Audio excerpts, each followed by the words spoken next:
उपदेशामृत जो ये पुस्तक है उसके अंदर। तो जो चौथा है, ताकि हम हमारी भक्ति को अच्छे तरह से आगे बढ़ा पाए, तो उसके उसके लिए रूप गोस्वामी ने प्रैक्टिकल छह लक्षण दिए। अगर हम उसके अनुसार चलेंगे तो हम भक्तों के संग में अच्छे से रह पाएंगे। तो चौथा श्लोक है, हम उसका उच्चारण करेंगे। अमृत प्रवाह में डाला प्रभु जी?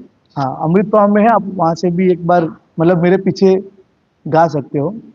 ददाति प्रति गुह्याति गुह्यम आख्यति पुष्यति भुङ्गते भोजयते चैव षड्विधं प्रति षड्विध प्रीतिलक्षणम्। अनुवाद, भक्तों के आपस में प्रीति के 6 लक्षण।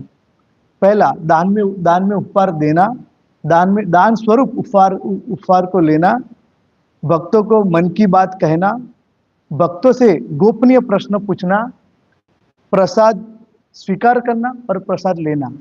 ये 6 प्रीति के लक्षण है। मतलब ये जो 6 रूप गोस्वामी ने बताए, अगर हम उसका आदान प्रदान करेंगे तो हमारा भक्ति निश्चित रूप से बढ़ेगा। अब इसके तात्पर्य में श्रील प्रभुपाद बताते हैं कि भाई रूप गोस्वामी को ये श्लोक क्यों लिखना पड़ा, उसके पीछे का बैकग्राउंड क्या है। तो श्रील प्रभुपाद लिख रहे हैं कि जैसे हम सामान्य व्यवहार में देखते हैं कि कोई 2 मित्र है या कोई बिजनेसमैन है, तो उनको कुछ बिजनेस का डील फाइनल करना है तो क्या करते हैं, पहले कई मीटिंग रखते हैं, फिर मिलेंगे तो एक दूसरे को कुछ देते हैं, फिर देने के बाद क्या होता है कि भाई कुछ प्रश्न होता है कि भाई मुझे ये शंका है, तो वो सामने प्रश्न करेगा। उसके बाद क्या होता है, फिर वो कहीं डिनर लेते या फिर मतलब घर होता तो घर पे खाना खाएंगे। तो सामान्य जनों के अंदर भी ऐसा व्यवहार है। तो श्रील प्रभुपाद लिख रहे हैं कि इसी प्रकार हमारे भक्त समुदाय में भी ऐसा व्यवहार होना चाहिए। अगर इसको ये 6 जो लक्षण है उसको हम पालन करेंगे तो कभी हम वैष्णव अपराधों में भी नहीं पड़ेंगे, क्योंकि हम भक्तों के प्रति क्या हो जाएगा, हमारा प्रेम बढ़ जाएगा। तो वही है कि अगर साधु में पिछले श्लोक में हमने सुना कि भाई उत्साह कैसे बढ़ाना है, अगर उत्साह को बढ़ाना है, उत्साह को सही में उत्साह को हमेशा के लिए रखना है, तो सबसे पहले क्या चाहिए, साधु संग। इसलिए सभी शास्त्रों में बोला कि साधु संग सर्व शास्त्र का है, लव मात्र साधु संग सर्व सिद्धि हुआ है। और कई आगे मतलब आई थिंक चैतन्य चरितामृत कहीं पर आता है कि भाई कृष्ण भक्ति का जो जन्म है ना वो मूल साधु संग से ही होता है। आप सब सोचो कि हमें कृष्ण भक्ति कैसे मिला, साधु के संग से ही मिला है ना, उसके अलावा तो मिला नहीं है। तो इसीलिए कि ये श्लोक बहुत महत्वपूर्ण है। हम देखते हैं ना कि हम कहीं हम लोग अगर जो कोई हमारा समाज है, जो अभी हम जहाँ से आ रहे हैं वहाँ पे भी कुछ नियम है कैसे रहना है। हम हमारे परिवारजनों को कुछ त्योहार आते हैं तो गिफ्ट देते हैं, ऐसे आदान प्रदान होता है, तभी तो वहाँ पे एकदम प्रेम सब चलता रहता है ना। उसी प्रकार अगर हम भक्तों के संग में भी ऐसा रखेंगे तो हमारा भक्ति बहुत ही स्मूथ चलेगा। तो प्रभुपाद श्रील प्रभुपाद आगे बताते हैं कि भाई इस मतलब इसीलिए श्रील प्रभुपाद की संस्था को स्थापना की प्रभुपाद ने कि भक्त लोग इस संस्था में जुड़ेंगे और इस संस्था के अंदर ये सब 6 लक्षणों का आदान प्रदान होगा। तो हम एक एक करके सबको समझेंगे। और इसमें भक्ति सिद्धांत महाराज को भी प्रभुपाद कोट कर रहे हैं कि भक्ति सिद्धांत महाराज ऐसा बताते हैं कि कई बार भक्त ऐसा सोचते हैं कि भाई हम तो अकेले में भक्ति कर लेंगे, क्योंकि जनरली क्या होता है जब हम संघ में आते हैं ना तो सबके विचार अलग अलग होते हैं, फिर कभी विचार टकराते हैं, तो फिर भक्त ऐसे सोचते हैं कि एक काम करो भाई, आप अपना माला करो, मैं मेरे घर पे अलग से मंगला आरती करूंगा, हम अलग अलग हो जाए। तो धीरे धीरे ऐसा देखते हैं कि ऐसा हम करेंगे ना तो फिर वो ज्यादा दिन टिकेंगे नहीं। जैसे एक अग्नि है, वहां से एक अग्नि में से अगर एक छोटा सा अग्नि का मतलब तीनखला बोलते वो साइड में हो गया तो थोड़ी देर तक वो जलेगा, फिर ऑटोमेटिक बुझ जाएगी। उसी प्रकार हम सबका ऐसा ही स्थिति है। इसलिए भक्ति सिद्धांत महाराज क्या बोल रहे हैं कि तुम्हारा भजन केवल कैतव, मतलब तुम्हारा भजन अकेले में जो तुम भजन कर रहे हो वो चीटिंग है। मतलब आप भजन नहीं कर रहे क्योंकि अकेले में भजन होगा नहीं। इसलिए देखो हम देखते हैं ना कि अभी जो भौतिक समाज में जनरली लोग क्या करते हैं, ध्यान योग करते हैं। हम जाएंगे तो भाई हम क्या करें, बोले ध्यान कर। क्यों ध्यान कर रहे हैं? क्योंकि उनको लोगों के साथ में अच्छा कुछ लगता नहीं, इसलिए अकेले चले जाएंगे तो थोड़ा मन का शांति हो जाएगा। जैसे योगी लोग, बड़े बड़े योगी लोग हिमालय में चले जाएंगे, मतलब कई योगी 100 साल तक मतलब हिमालय में पड़े रहते हैं। वो ऐसा सोचते हैं कि मैं ये सबसे दूर रहूंगा तो ये गुणों के ऊपर रहूंगा, पर ऐसा नहीं है। वो अपने जो अपने अपने ये जो अपने अंदर जो छह दोष है, काम क्रोध मोद मद मत्सर्य, उसको दबा रहे हैं एक्चुअली में देखा जाए तो। जैसे ही वो संपर्क में आएंगे वो सब अपने आप प्रकट हो जाएगा। इसीलिए ये प्रभुपाद इसमें बहुत ही वैज्ञानिक दृष्टिकोण से बता रहे हैं कि अगर किसी भक्त को सही में भक्ति में आगे बढ़ना है और अपना ये जो छह हमारे जो जो दुर्गुण है उसको इसको पार करना है, तो उसके लिए यही एक प्रैक्टिस है कि भक्तों के संग में हम रहेंगे, जितना संग में रहेंगे। और संग में रहने के लिए ही रूप गोस्वामी ने समझा कि ये सब पद्धति का पालन करोगे तो अच्छे से रह पाओगे। तो क्या होगा, धीरे धीरे हमारे हृदय में से काम क्रोध लोभ मोह मद मत्सर्य चला जाए, उसको अलग से ऐसे निकालने की जरूरत नहीं रहेगी। जैसे योगी लोग करते हैं ना, अलग अलग योग विधि का पालन करते हैं। कई योगी होते हैं तो नियम कर आसन लगाते हैं, फिर नियम करते हैं, उसमें अलग अलग विधि का पालन करते हैं, लंबे लंबे टाइम तक करते हैं। फिर भी ये योगी गिर जाते हैं, क्योंकि क्योंकि उन्होंने वास्तविक अभ्यास नहीं किया। हम देखते हैं कि भाई जैसे वृंदावन, हम वृंदावन लीला पढ़ते हैं तो देखते हैं कि भाई कृष्णा कभी अकेले नहीं होते। कृष्णा के साथ तो पूरा वृंदावन मतलब गैया है, पूरा उनका वृंदावन का जितने भी गोपियां है सब रहते हैं ना। कृष्णा कृष्णा कभी अकेले नहीं रहता है। तो उसी प्रकार वास्तविक जो भक्त मतलब भक्ति है, वास्तविक भक्ति वो कभी अकेले नहीं हो पाती, हो सकती है। इसलिए भक्ति सिद्धांत महाराज ने भी बोला कि तुम्हारा भजन जो है वो चीटिंग है, मतलब आप कुछ अकेले में भजन कर ही नहीं पाओगे।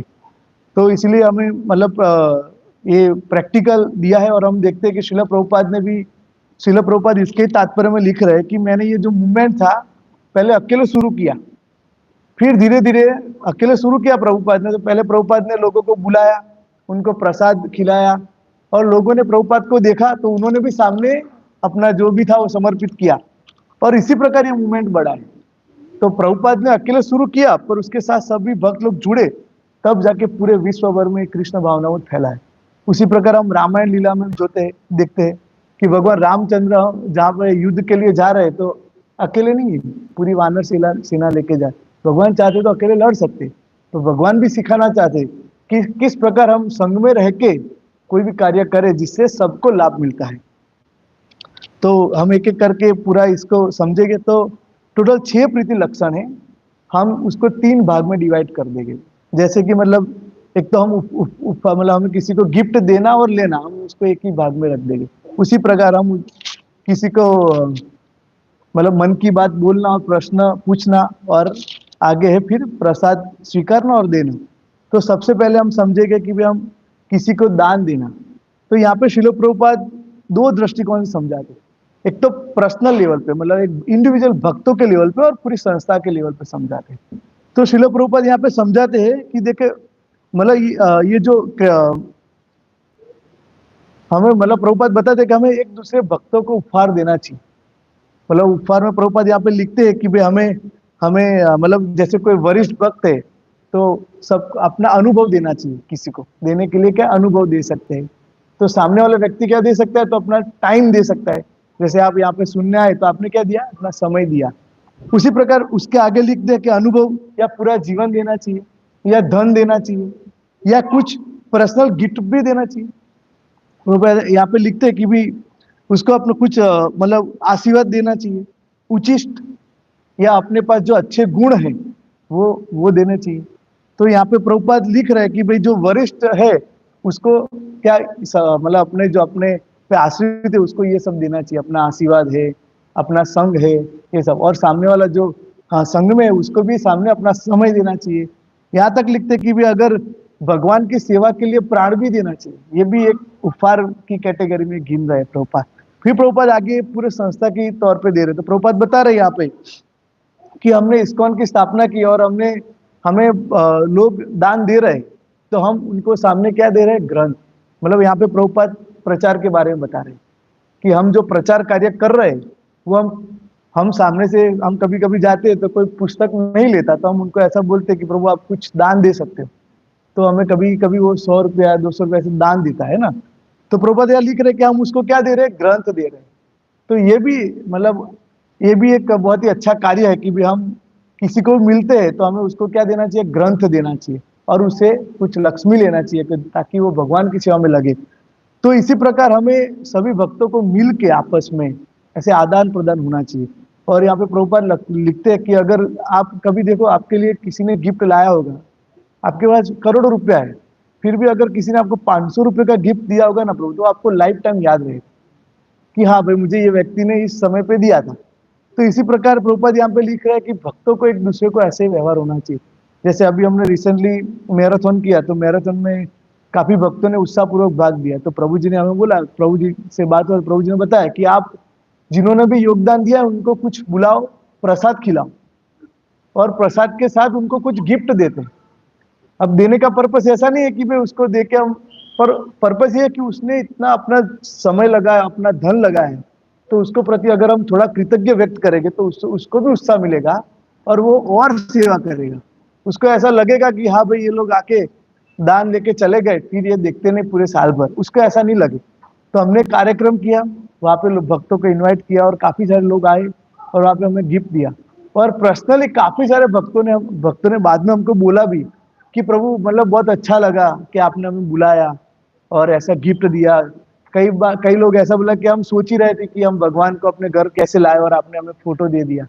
तो भक्तों को ये छोटी छोटी चीज भक्तों के बीच में क्या होता है, प्रीति को बढ़ाता है। और जब हम देखते हैं ना, मान लो कि हम सब मिलते हैं तो हमारे सब में झगड़ा तो होता रहता है छोटी छोटी बात पे, पर अगर प्रेम प्रेम प्रधान होगा ना तो उसको हम निग्लेक्ट कर देते।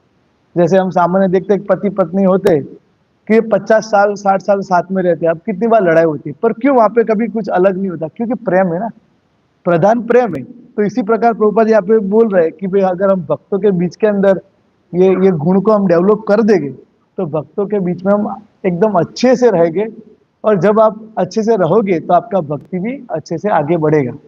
फिर उसके बाद आगे प्रभुपाद बता रहे कि हमें भक्तों को मन की बात कहनी और उनको प्रश्न पूछने चाहिए। तो यहाँ पे प्रभुपाद एक व्यक्तिगत दृष्टिकोण से समझा रहे हैं और एक संस्था की दृष्टिकोण से। तो प्रभुपाद यहाँ पे समझा रहे कि जैसे हम अभी इस्कॉन में है, तो इस्कॉन में संडे को कार्यक्रम होता है या फिर अभी मंगलवार को कार्यक्रम हुआ, तो वहाँ पे नए नए लोग आते हैं, तो हम उनको क्या दे रहे हैं? कृष्ण के बारे में शिक्षा दे रहे हैं, और वो भी गुह्य शिक्षा। हम समाज में जाए कि तो हमें मतलब मुझे पता है कि मैं जब इस्कॉन में नहीं जुड़ा था उसके पहले मुझे पता नहीं था कि देव देवता कौन है, शिव जी की क्या स्थिति है, भगवान कृष्ण क्या है, विष्णु कौन है, अलग अलग अवतार क्या है, हमें कुछ पता नहीं था ना, क्योंकि हमारे लिए गुह्य चीज थी। तो प्रभुपाद यहाँ पे बता रहे कि गोपनीय मतलब हमें जो व्यक्ति आते हैं उसको ऐसे भगवान की लीलाओं के बारे में है या फिर ऐसे कुछ जो टेक्निकल विषय है वो हमें सबको समझाने चाहिए। तो प्रभुपाद यहाँ पे संस्था की दृष्टिकोण से बता रहे हैं। और सामने वालों को भी अवसर देना चाहिए कि वो भी प्रश्न पूछे। मतलब जैसे कुछ प्रवचन हुआ तो सामने वाला भी अपना जो जिज्ञासा वो रखे, ताकि अगर आदान प्रदान होगा, अगर आपका संशय कटेगा तभी आप भक्ति में आगे बढ़ पाओगे, नहीं तो आप आगे नहीं बढ़ पाओगे। और इस टॉपिक में मैंने मतलब काफी प्रवचनों में भी सुना कि ज्यादातर क्या हो जाता है भक्तों में भी, एक मैंने देखा है कि जब भक्त भक्ति में आने के बाद थोड़ा समय हो जाता है, मतलब 5-6 साल हो जाता है, तो भक्त लोग क्या हो जाता है कि एक लेवल पे आ जाते हैं तो फिर अपना कुछ मतलब गुह्य जो चीज होता है ना, मतलब कुछ संशय तो बताते नहीं, क्योंकि उनको ऐसा लगता है कि अगर मैंने ये चीज बोल दिया तो हो सकता है कि सामने वाला व्यक्ति मुझे गलत समझेगा, या उनको ऐसा लगेगा कि फिर उनको ऐसा लगेगा 5 साल हो गया फिर भी अभी तुझे ये पता नहीं चलता, तो ऐसा ऐसा सोचेंगे मतलब। तो इसलिए प्रभुपाद लिख रहे कि हमें एटलीस्ट कम से कम एक या एक से ज्यादा एक भक्त ऐसा होना चाहिए कि जिसके साथ आप अपना प्रति मतलब आपका जो भी जिज्ञासा है, जो भी प्रश्न है, कुछ भी संशय है, आप उसको बोल सको। और वो ऐसा होना चाहिए कि आपका वो समाधान कर सके, क्योंकि ये जरूरी है। अगर मतलब ज्यादातर भक्त अटक क्यों जाते, एक लेवल पे अटक जाते, मतलब 5-6 साल हो जाते फिर आगे नहीं बढ़ते, क्योंकि वो अपना जो मन की जो बात है, जो गोपनीय विषय है, जहाँ पे उनको समस्या आ रही है, मतलब माला कर रहे हैं तो अब माला में मन नहीं लग रहा, या कुछ साधना में दिक्कत आ रही है, या कुछ भी फैमिली प्रॉब्लम है, तो कभी शेयर नहीं करते, क्योंकि उनको ऐसा लगता है कि भाई अब मैं थोड़ा सीनियर हो गया हूँ, अब मैं ये बताऊंगा तो प्रभु जी क्या सोचेंगे या फिर लोग क्या समझेंगे। तो इसके कारण प्रभु ज्यादातर भक्त अटक गए। या फिर दूसरा रीजन क्या होता है कि हम जब एक लेवल पे आ जाते तो थोड़ा सा हमारे अंदर भी थोड़ा ऐसा अहंकार का थोड़ा बीज आ जाए, हम ऐसा सोचते हैं कि भाई मुझे सब आता है और फिर मैं किसी को ऐसा पूछूंगा तो अच्छा नहीं लगेगा, तो एक गैप आ जाता है। तो हमें कोशिश करनी चाहिए कि हमें वो नहीं होना चाहिए, कम से कम एक भक्त तो ऐसा होना चाहिए जो हमसे सीनियर हो और हम उनको मतलब जैसे होता ना कि घर में हमारे बुजुर्ग होते तो कान पकड़ के हमें डांट लगाते, तो ऐसे उनके साथ हमें रहना चाहिए, तभी जाके हम वास्तविक कृष्ण भक्ति में आगे बढ़ेंगे। अगर आपको कोई व्यक्ति गाइड करने वाला नहीं रहेगा तो आप भटक ही जाओगे 100%। क्योंकि इतना समझ लो कि हम भटके ही हुए थे ही, हमें किसी ना किसी भक्त ने ही मार्गदर्शन दिया है, और वो मार्गदर्शन पूरे लाइफ लाइफ भर चाहिए, ऐसा नहीं कि एक दिन में खत्म हो जाएगा। मार्गदर्शन कभी एक दिन में खत्म नहीं हो जाएगा, इसीलिए हमें हमेशा मार्गदर्शन में रहना चाहिए। तो बहुत ही महत्वपूर्ण प्रभुपाद यहाँ पे लिख रहे हैं कि भाई हमें भक्तों को आपस में हर एक बात को शेयर करना चाहिए। फिर इसके आगे मतलब प्रभुपाद लिख रहे हैं प्रसाद स्वीकार और प्रसाद को खिलाना। तो इसमें प्रभुपाद इस्कॉन के बारे में कि भाई हम लोग बड़े बड़े उत्सव कर रहे हैं, क्यों कर रहे हैं?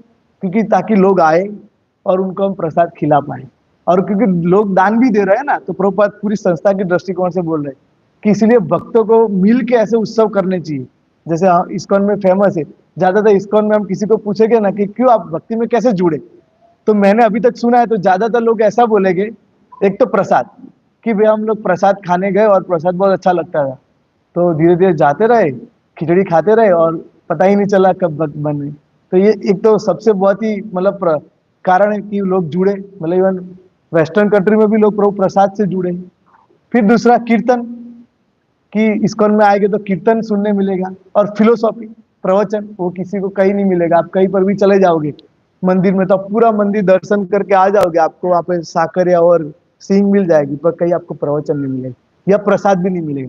तो प्रभुपाद ने ऐसी व्यवस्था बनाई यहाँ पे कि लोग आ सके, आके बैठ के सुने, अपना जिज्ञासा कर सके और वहाँ पे प्रसाद लेके जाए।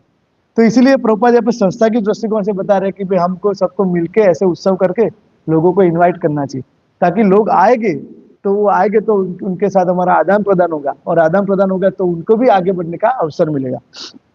उसी प्रकार भक्तों के संग में भी प्रभुपाद यहाँ पे लिख रहे हैं कि भक्तों को एक दूसरे के घर पे हम करते ही है, मतलब उत्सव, कभी इनके घर पे कार्यक्रम, कभी तो इनके घर पे कार्यक्रम, तो ऐसे करना चाहिए ताकि भक्तों के बीच में अपना जो भक्ति का जो आदान प्रदान है वो बढ़े। जैसे हम रिसेंटली उसी प्रभु के घर पे ही कार्यक्रम किया, तो ऐसे मतलब होना रहना चाहिए। और जनरली क्या है, अगर हम मतलब ये बहुत लंबा नहीं है, शॉर्ट में ही है, क्योंकि पर्पस यही है कि ये 6 चीज सरल है पर बहुत मुश्किल है। हम सब लोग सब कुछ कर लेंगे, पर कभी हम देखें, हमें अंदर से पता रहता है कि हम किसी भक्त को मिलते हैं तो वो कुछ अच्छा करता है तो हमें तुरंत द्वेष आ जाता है, हम स्वीकारते नहीं, पर अंदर पड़ा रहता है ये सब चीज। पर हमें इसीलिए रूप गोस्वामी इसको बता रहे हैं कि अगर आप ये 6 लक्षणों का पालन करोगे, मतलब आप भक्तों के प्रति आदान प्रदान आपका रहेगा, तो आपका क्या है, दोष नहीं होगा। आप किसी के किसी भक्त को देख के आपको दोष नहीं आए, क्योंकि आपको उस भक्त के प्रति प्रेम है ना, तो आपके मन में से दोष चला जाए। और दोष नहीं रहेगा तो आपसे क्या होगा, वैष्णव अपराध नहीं होगा, और वैष्णव अपराध नहीं होगा आपको, आपको भक्ति में उत्साह बढ़ता रहेगा। तो सबसे महत्वपूर्ण यही चीज है कि भाई अगर हम मतलब भक्तों के संग में रहेंगे तो धीरे धीरे हम गुणों में से आगे निकलेंगे। मतलब रजोगुण में, हम ये तमोगुण में है, तमो में से रजो में आएंगे और रजो में सत्व में आएंगे, और भक्तों मतलब सत्व गुण में आएंगे तब हमें थोड़ा थोड़ा शास्त्रों के बारे में समझ आएगी। फिर उसके बाद गुरु की कृपा होगी, कृपा जब आएगी गुरु महाराज या वैष्णव की, तभी तो हमें विवेक पता चलेगा भाई सही क्या है गलत क्या है। और जब हम सही गलत को समझने लगेंगे तो हमें वास्तविक उत्साह प्राप्त होगा, और वो ऐसा उत्साह है कि वो उत्साह कभी समाप्त नहीं होगा। कि कई बार क्या होता है, कई बार कुछ अच्छा बोल देते हैं हमारे हमारे बारे में, तो हम बहुत उत्साही हो जाते हैं, पर वो उत्साह हमें 1 या 2 दिन टिका सकता है, वो उत्साह हमें लाइफ टाइम नहीं टिका सकता। पर अगर सही दृष्टिकोण से, मतलब सही लेवल पे हमारा उत्साह आएगा इस पूरी प्रोसेस से, तो वो ऐसा उत्साह होगा कि कभी समाप्त नहीं होगा, मतलब उसको कभी कम नहीं कर सके। वो हमेशा कभी भी ऐसा होता है कि भी मान लो कि हमारे भक्ति में थोड़ा अरुचि आ गया, फिर भी हम वो उत्साह को स्मरण करेंगे तो धीरे धीरे उत्साह आता रहेगा। तो ये बहुत ही महत्वपूर्ण पॉइंट थे, और मैं मतलब चाहता हूँ कि ज्यादा से ज्यादा इसमें थोड़ा चर्चा हो। अगर आपको इस विषय में कुछ प्रश्न हो या कुछ सुझाव हो, आपने कुछ अनुभव किया हो कि भाई हम भक्तों के बीच में रहते हैं और हमको ऐसा कुछ अनुभव हो रहा है, तो वो भी आप शेयर करो। मतलब मेरा पर्पस यही था कि इसको ज्यादा लंबा नहीं, खाली प्रभुपाद के। हाँ, और प्रभुपाद एक बहुत ही अच्छा पॉइंट इसमें दे रहे कि भक्तों के बीच में तो हमें ये 6 प्रीति के लक्षणों को पालन करना है। तो प्रभुपाद क्या लिख रहे हैं यहाँ पे, बहुत ही महत्वपूर्ण प्रभुपाद ऐसा बता रहे हैं कि ये 6 चीज हमें किसके साथ नहीं करनी। ये बहुत महत्वपूर्ण प्रभुपाद लिख रहे हैं यहाँ पे कि ये 6 चीज हमें भोगियों के साथ नहीं करनी, मायावादियों के साथ नहीं करनी है। प्रभुपाद, मैं सोच रहा था कि प्रभुपाद ऐसा क्यों लिख रहे हैं। फिर प्रभुपाद यहाँ पे लिख रहे हैं कि अगर आप वहां पे ऐसा करने जाओगे तो प्रभुपाद भगवद गीता का एक श्लोक कोट कर रहे हो कि संगत जायते काम, मतलब अगर आप उनके साथ ऐसा करने जाओगे तो आप फंस जाओगे। आपको पता नहीं चलेगा कि आप कभी मतलब उनकी बातों में फंस जाओगे और आपका धीरे धीरे आप फिर मतलब आपका ट्रैक बदल जाएगा। इसलिए प्रभुपाद यहाँ पे चेतावनी दे रहे। फिर प्रभुपाद आगे ऐसा भी लिख रहे हैं कि उनको समझाने की भी जरूरत नहीं, उनके साथ ऐसा आदान प्रदान करने की जरूरत है। प्रभुपाद बोलते, क्यों नहीं करने की जरूरत? तो प्रभुपाद बोलते वो जहरीले सर्प है। सर्प को आप कितना भी दूध पिलाओ या केला खिलाओ वो जहरी रहेगा। प्रभुपाद ऐसा इसके तात्पर्य में लिख रहा है कि केवलम विष वर्धनम, मतलब जो मायावादी है उसको हम जितना भी समझाने का प्रयास करेगा उसका विष बढ़ता ही जाएगा, वो कम नहीं होगा। इसलिए प्रभुपाद यहाँ पे भक्तों को चेतावनी दे रहे हैं कि हमें यह मायावादी, भोगी और मतलब प्रभुपाद तो आगे ऐसा भी लिख रहे हैं कि कर्मी में आ जाते, हमारे रिलेटिव लोग आ जाते। तो वहाँ पे बहुत ही केयरफुल हमें व्यवहार करना चाहिए। कई बार क्या हो जाता है कि हम बोले प्रभु उन्होंने हमें ये दिया तो फिर हमें भी देना पड़ा, उस चक्कर में हम हमारा भक्त जो ये 6 चीज करने का जो पर्पस है कि भी हम कृष्ण भक्ति अच्छे से करें, वो साइड में हो जाएगा और फिर हम वही करते रह जाएंगे। तो ये 6 चीज को करना क्यों है? ताकि हम कृष्ण भक्ति को अच्छे से फलीभूत कर पाए। तो ये बहुत ही महत्वपूर्ण पॉइंट थे। और आपका कुछ प्रश्न और सुझाव हो तो आप बता सकते हो। और मतलब जैसे यहाँ पे दान देना, तो इसमें प्रभुपाद एक और चीज कोट कर रहे हैं कि दान में हम हरिनाम दे सकते हैं।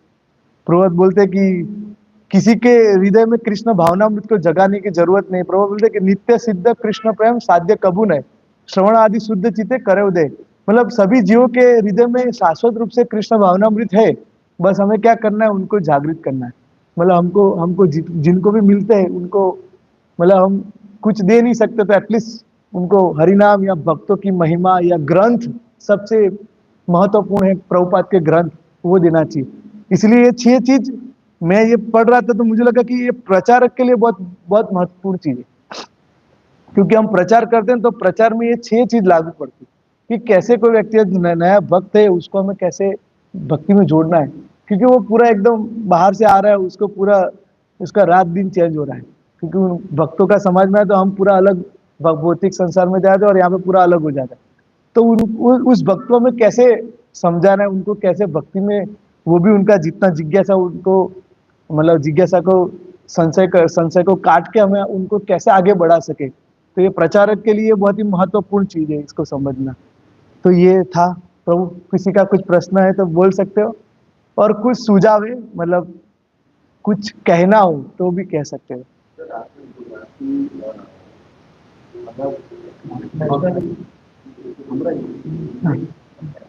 आपको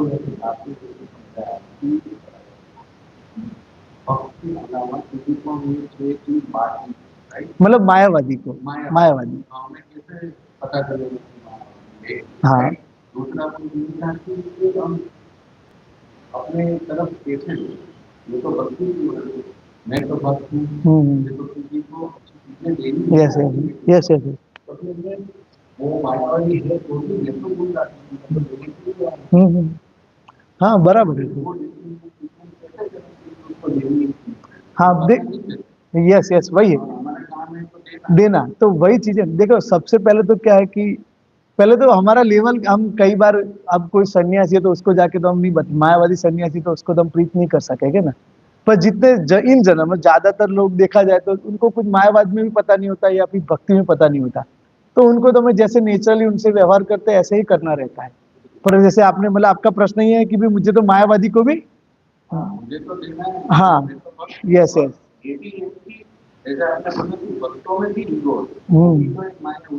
हाँ मतलब इसीलिए तो ये 6 चीज का पालन करेंगे ना प्रभु, तब तो हम हमारा अहंकार को देख पाएंगे ना। जैसे मुझे, मैं समझाऊं कि अगर ये मेरा ये भक्त है, मुझे इनसे कुछ कर व्यवहार कर रहे हैं, अगर इनका कुछ प्रगति हो रहा है और मुझे अंदर थोड़ा ऐसा हो रहा है कि यार देखिए ये प्रभु तो थोड़ा आगे बढ़ रहे हैं, तो मतलब मैं इसका पालन नहीं करना। इसीलिए तो रूप गोस्वामी बता रहे हैं कि आप इसका प्रैक्टिकल करोगे तो क्या होगा भाई, अगर इसका प्रगति कुछ अच्छा सेवा मिल रहा है कर रहा है तो मैं इसका क्या करूँगा, वखान। तो आप तो बहुत ही मतलब भाग्यवान हो, और आप भी थोड़ा हम पे भी कृपा कीजिए, हम भी ये सेवा कर पाए। और दूसरा कि हमें मायावादी या जनरल लोगों को भी देना है, तो हमें हमारा सीमा पता होना चाहिए कि हमें कहाँ तक देना है। जहाँ पे अगर हमारा कृष्ण भक्ति मतलब वहाँ पे डाइवर्ट हो रहा है, तो वहाँ पे फिर हमें थोड़ा पीछे हट जाना चाहिए। क्योंकि अगर हम मान लो कि कोई व्यक्ति आपको ऐसा बताए, ठीक है मैं आपका सुनूंगा, पर एक काम करो चलो हम कहीं पहले सिनेमा जाएंगे, तो वो हम नहीं कर सकते ना। क्योंकि अगर उनको देना है तो थोड़ा उनको हमारी तरफ भी लाना पड़ेगा, उनका भी थोड़ा तैयारी होगा, तब हम दे पाएंगे। ठीक है, अगर उनके कुछ संशय है तो संशय को काटना पड़ेगा। संशय कैसे कटेंगे, हम शास्त्र से काट सकते हैं, या उनको मतलब बुक्स देके बुक्स पढ़ेंगे तो उनका संशय खत्म होगा। उनका क्या डाउट है वो हमें मिटाना चाहिए। तो देना तो सबको ही है प्रभु, मतलब एक प्रचारक, इसलिए प्रचारक के लिए बहुत ही महत्वपूर्ण चीज है। हम प्रचार करते तो ऐसा ऐसा तो नहीं है किसी का शकल देख के पता चला है कि भाई हाँ इसको देंगे कि नहीं देंगे। अभी हम रिसेंटली संडे को गए, तो एक पीजी था, पीजी में गए, ये प्रभु जी थे धीरेन्द्र प्रभु। जैसे हमने रूम खोला प्रभु, पूरे रूम में धुआं धुआं ही था। मतलब मुझे लगा कि बादलों में आ गए क्या हम लोग। अब उसके रूम में पूरे सिगरेट सिगरेट ही था, मतलब पूरा भरा हुआ था। 2 मिनट तो मुझे ऐसा लगा कि मैंने ही पी लिया वो सिगरेट पूरा ऐसे कर।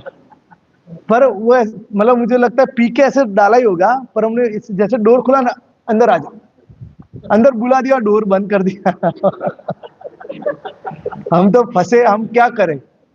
तो मतलब अब वो सिचुएशन में हमें पता होना चाहिए कि भाई हमें क्या करना है। तो वो हमें गुरु की कृपा से, वैष्णव के संग से धीरे धीरे हमें उस आता है। उसको बताया, वो बोलता है कि मैं नास्तिक था, पर अभी धीरे धीरे मैं आस्तिक हो रहा हूँ। मैं बोला प्रभु कोई नास्तिक हो ही नहीं सकता। तो बोले वो बात भी सही है। ऐसे करके फिर उसने उसने तो 850 के ग्रंथ लिए, और उसने क्या किया, जितने भी कॉलिंग लिस्ट में सबको कॉल किया, भाई मैं इधर है ना, इस्कॉन वाले आए और सामने से आए, तुझे कुछ चाहिए, ऐसे करके उन्होंने सबको कॉल किया। तो कई बार हमें ऐसा लगता है, पहले हम भी डर गए कि ये फंसे, ये अंदर बुला देगा और ये पूरा अंधेरा है अंदर। पर भगवान की कृपा से हो गया। तो पॉइंट यही है कि हमें पता नहीं सामने वाला क्या है, इसलिए भक्त को हर तरह से तैयार रहना पड़ेगा, हर स्थिति में। ऐसा नहीं है कि भाई मतलब बारिश हो तो भी भक्त को तैयार रहना चाहिए, कुछ भी स्थिति हो भक्त को हमेशा तैयार रहना चाहिए। तो अभी कुछ हो तो बोलना प्रभु, और ज्यादा जानना तो पीछे प्रभु जी। अनुभव भी होता है। हाँ अनुभव। हम खुद भी हमारे इससे हम कितना हम कितना नियम का पालन कर रहे हैं, हम कितना गुरु का उपदेश पालन कर रहे हैं, हम कितना भगवान के आगे समर्पित हैं, उस हिसाब से कुछ मात्रा में हमको भगवान हमें हाँ बुद्धि। उतना शक्ति भगवान देखते हैं कि हम गीता से ज्ञान देंगे तो भगवान का सहायता करें। इसलिए इसमें आगे बढ़ने के लिए बहुत जरूरी है चिंता। चिंता मेरे अभी होते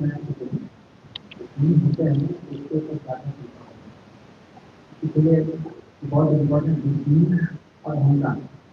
हम भौतिक जगत में आया है तो हम अहंकारी, तो इसलिए ऐसा काम भी करते हैं। क्या अच्छा विचार है, भक्तों का क्या विचार है, भगवान को क्या चीज़ पता है, वो चीज़ हमको एब्जॉर्व करनी है। तो ये सब गुण आएंगे तो धीरे धीरे सब अच्छे से हमारे में भगवान की कृपा आना, तो हम सक्षम हो जाए योग्य हो जाए। मतलब ये मतलब ये प्रोसेस है पूरा। मार्गदर्शन और गुरु ये यहाँ पे लिख रहे कि साधु के संग करेंगे तो सत्वगुण में आएंगे, सत्वगुण में आएंगे तो हम नियमों का पालन कर पाएंगे, नियमों का पालन करेंगे तो कृपा आएगी, और कृपा से विवेक आता है कि भी हमें किस समय पे क्या करना है, और विवेक से धैर्य आता है, और धैर्य भी बहुत महत्वपूर्ण है, और धैर्य से फिर निश्चय आता है, और निश्चय निश्चय से उत्साह आता है। हाँ मतलब ये सीढ़ी है प्रभु, मेहनत नहीं है। मतलब ये क्या है, सिंपल है प्रभु। एक ही चीज है कि अगर एक मतलब नदी है, अगर नदी को तैर के पार करने जाओगे तो थक जाओगे। सिंपल है भाई, बोट है, बोट के जो कैप्टन है हमारे गुरु और प्रभुपाद है, बैठ जाओ।